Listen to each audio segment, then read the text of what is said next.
అంబేద్కర్ వివాదంలో డిఫెన్స్లో పడ్డటువంటి భారతీయ జనతా పార్టీ వాళ్ళ అనుబంధ విభాగాలు రివర్స్ అటాక్ ప్రారంభించిన అందులో అంబేద్కర్ ఆనాడు మాట్లాడినటువంటి అంశాలను హైలైట్ చేస్తున్నాయి.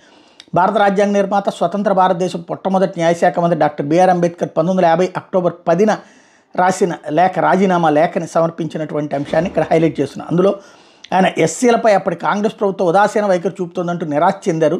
దేశానికి స్వతంత్రం వచ్చిన తర్వాత కూడా నెహ్రూ ప్రభుత్వ హయాంలో అణగారిన బలహీన వర్గాలను వ్యవస్థాగతంగా నిర్లక్ష్యం చేస్తున్నారంటూ అంబేద్కర్ ఆవేదన వ్యక్తం చేశారు అంటూ అందులో అంబేద్కర్ రచనలు ప్రసంగాలు 14వ సంపుటం 2వ భాగంలో లభ్యమవుతుంది అన్నటువంటి విషయాన్ని ఇక్కడ హైలైట్ చేశారు.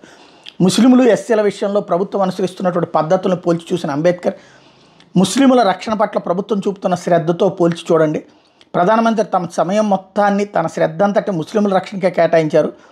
మైనారిటీ హక్కుల రక్షణకి తన మద్దతు ప్రకటిస్తూ అంబేద్కర్ ఇంకొక పాయింట్ చెప్పుకొచ్చారు. భారతదేశంలో ముస్లింలకు ఎప్పుడు ఎక్కడ ఎలాంటి రక్షణ కావాల్సి వచ్చినా అది ఇచ్చే విషయంలో నేను ఎవరికి లొంగను, ప్రధానమంత్రిని కూడా లొంగను.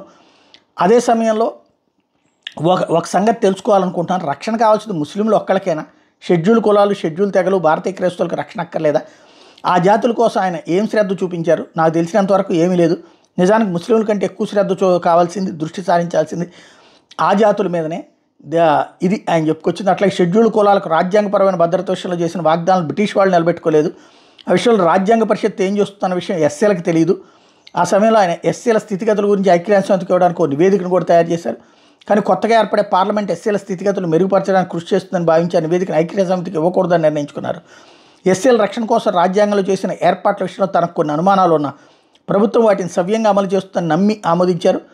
అయినా పరిస్థితుల్లో ఏ మార్పు రాలేదంటూ అంబేద్కర్ బాధపడ్డారు. ఇవాళ షెడ్యూల్ కులాల వారి పరిస్థితి ఏంటి నేను చూసినంతవరకు గతంలో ఉన్నట్టు ఇప్పుడు ఉంది. అవే పాత దౌర్జన్యాలు, అదే పాత అణచివేత, అదే పాత వివక్ష, ఇవన్నీ గతంలో ఉన్నవే ఇప్పుడు ఉన్నాయి. బహుశా అంతకంటే భయంకరంగా ఉంటాయి. కుల ఆధారిత వివక్ష కొనసాగుతోంది. ఢిల్లీ దాని చుట్టుపక్కల ప్రాంతాలకు చెందిన షెడ్యూల్ కులాల ప్రజలు నా దగ్గరకు వచ్చేవాళ్ళు, కుల వ్యవస్థ వల్ల వారు ఎదుర్కొన్న వివక్ష గురించి చెప్పుకునేవాళ్ళు, వాళ్ళ ఫిర్యాదులు నమోదు చేయడానికి వాళ్ళకి సాయం చేయడానికి పోలీసులు నిరాకరించేవాళ్ళు. అట్లాంటి 100 కేసులు నేను చూపించగలను అని చెప్పి ఆనాడు ఆయన ప్రస్తావించిన అంశాన్ని ఇక్కడ గుర్తు చేస్తున్నారు.